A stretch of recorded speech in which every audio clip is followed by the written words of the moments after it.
이별만 너무 산나 올라프라가 하이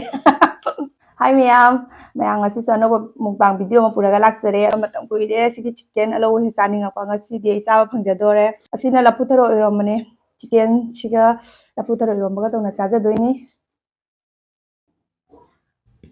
la da sani ngambane la du di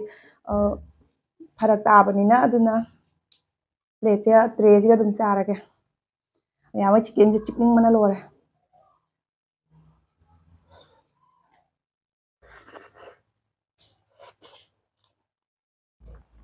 laputharo irombaso hawbane ba nya pamde lapu iromba laputharo iromba jam pamde ba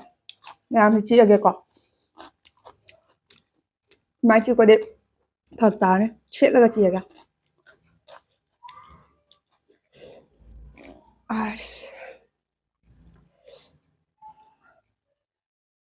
kut ani chang na mukbang chaba kai do sini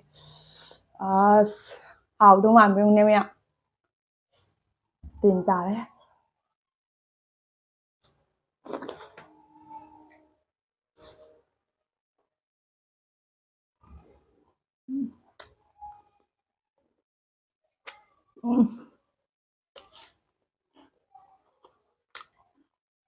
hào lắm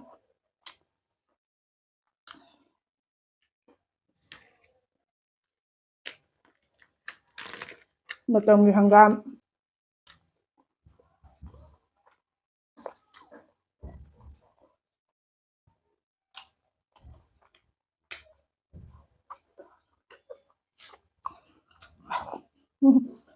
cùng dữ rồi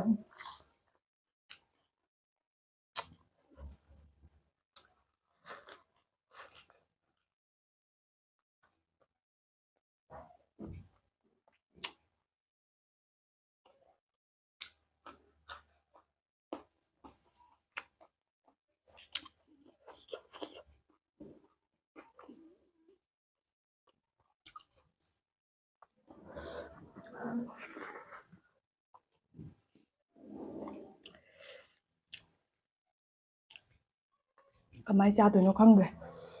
ai đi hàng gàm chứ chỉ kiến đi hàng gàm hấp đi sao bây giờ rồi bạn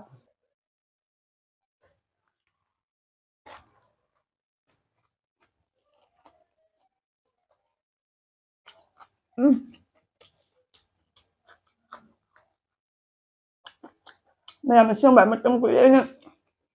chỉ kiến cho máy lồng lộng tăng san ngọc bạn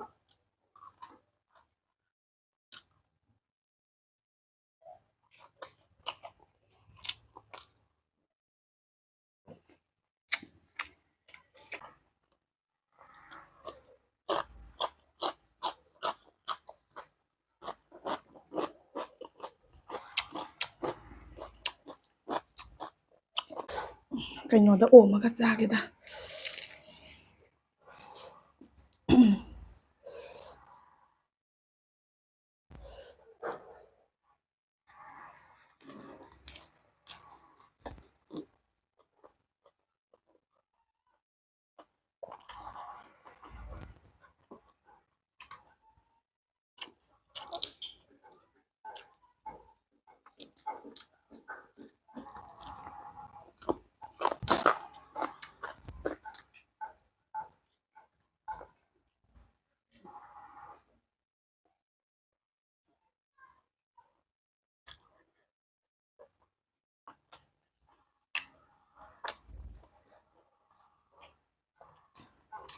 Kamu pilih bom, banyak.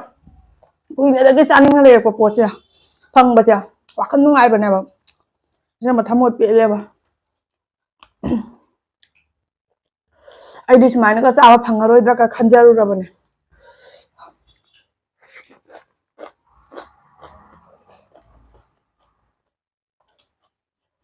Nggak mana anu wajib lah.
ꯃꯍꯥꯎ ꯂꯥꯡꯉꯦ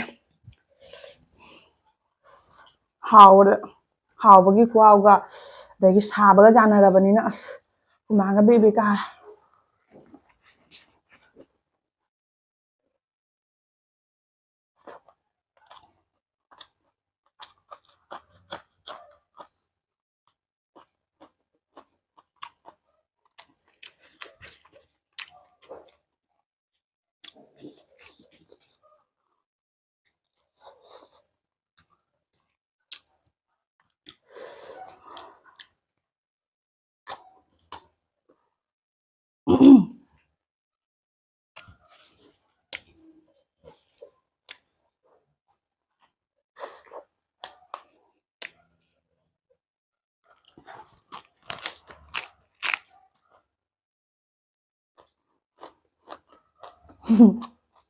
Facebook'ta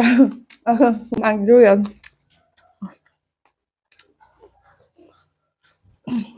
Facebook'ta가 ꯑꯩꯅ ꯆꯥꯕꯩꯗꯨꯒ ꯍꯥꯞꯄꯁꯤꯗ ꯅꯪ 이별만 너무 산나 올라프라가 하이 ꯃꯌꯥꯝ ꯃꯁꯤꯡ ꯆꯥꯕ ꯌꯥꯝ ꯄꯥꯝꯃꯦꯕ ꯁꯤꯡꯖꯨꯗꯁꯨ ꯈꯃꯝ ꯄꯨꯈꯝ ꯑꯆꯧꯕ ꯄꯤꯛ ꯊꯟꯅ ꯆꯥꯕ ꯉꯝꯃꯦꯕ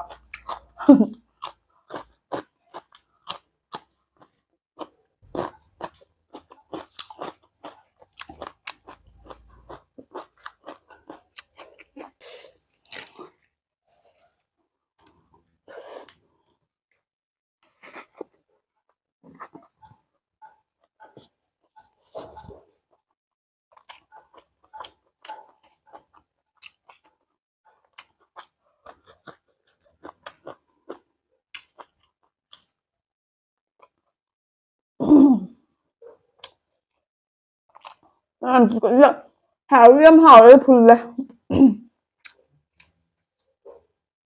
ꯂꯣꯏ ꯆꯥ ꯉꯝꯗꯧ ꯃꯥꯟꯗꯦ ꯐꯨꯜꯂꯦꯕ ꯈꯅꯥꯎ ꯌꯥꯝ ꯐꯨꯜꯂꯦ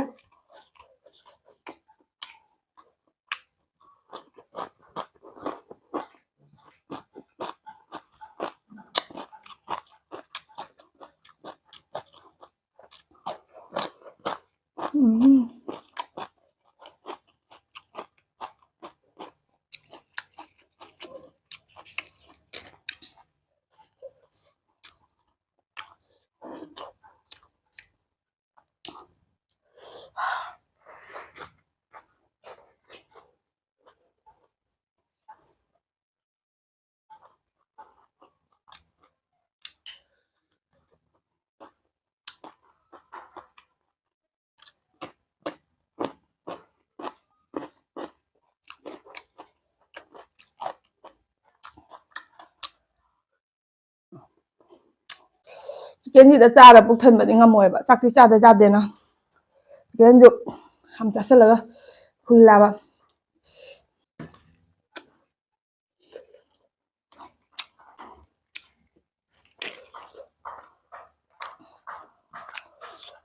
ꯑꯩꯈꯣꯏ ꯈꯅꯥꯎꯗꯤ ꯄꯤꯛꯇꯨ ꯄꯤꯛꯄꯅꯦꯕ ꯑꯗꯨꯅ ꯌꯥꯝ ꯍꯦꯟꯖꯤꯟꯅ ꯆꯥꯁꯟꯕ ꯌꯥꯗꯦ ꯍꯦꯛꯇ ꯐꯨꯜꯂꯦꯕ ꯅꯂꯤꯗꯣ ꯈꯅꯥꯎꯗ ꯂꯩꯕ ꯅꯂꯤꯗꯣ ꯃꯥꯒꯤ ꯃꯔꯤꯗꯣ ꯄꯤꯛꯄ ꯑꯗꯨ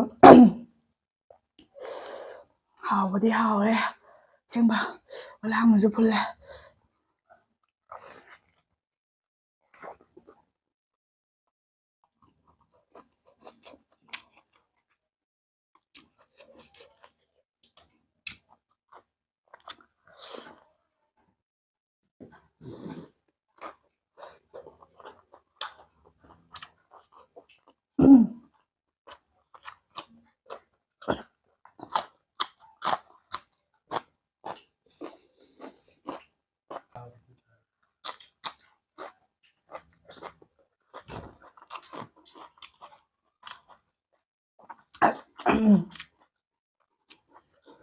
nào lao luôn rồi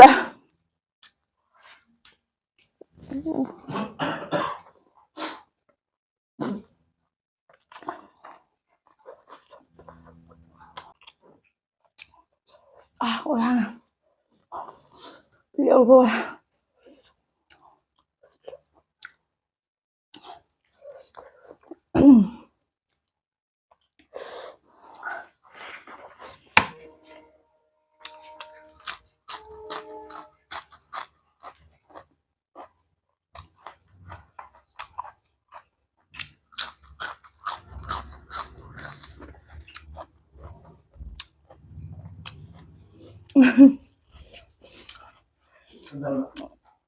một người à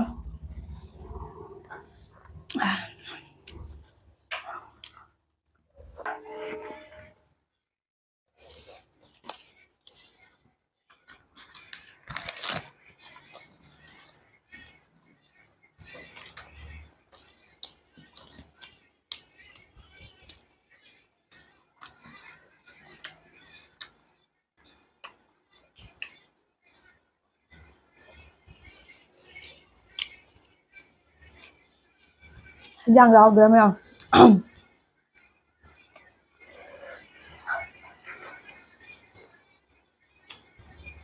không sao lại là thế nhỉ cấp về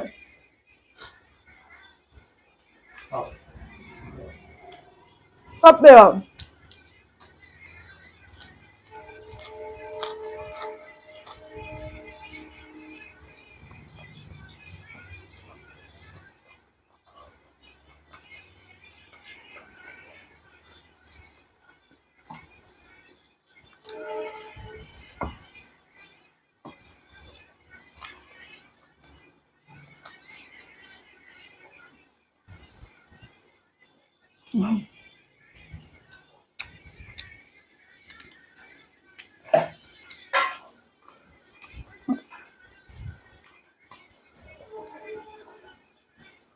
Bro, làm chỉ cái mà cũng là ngay được cái sáng ngầm bốn tết à, cái nào không ngầm nữa mua ra, ai phần này làm sao ra bột mì nhỉ bạn, đúng không? Ai bột sáng là một mình thân nhung,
này làm chỉ cái mà cũng sao vậy cái đó, cái nào xuống ngầm mua anh khăn đi bao, ai chịu khai âm thì sao ra cái bún, cái học tiếng ngầm được qua, ở đây mày ai tham mua làm biến giờ đấy ngay chỉ cái mà cũng sao phong bát mà tao quỷ nó tới cái nó xem nó chicken mấy giờ rồi chicken mà cũng mà chả bát ai mà tao quỷ nó tới cái khăn giờ pas hani ngay chỉ đi mà cũng phá đấy, giờ chả ngầm đó ai apa mà đó mà cũng phá chỉ mà chắc tí nữa khăn ngay đấy qua, ở đây mày ngay chỉ cái gì ai mukbang video sai đó đúng là chả lagi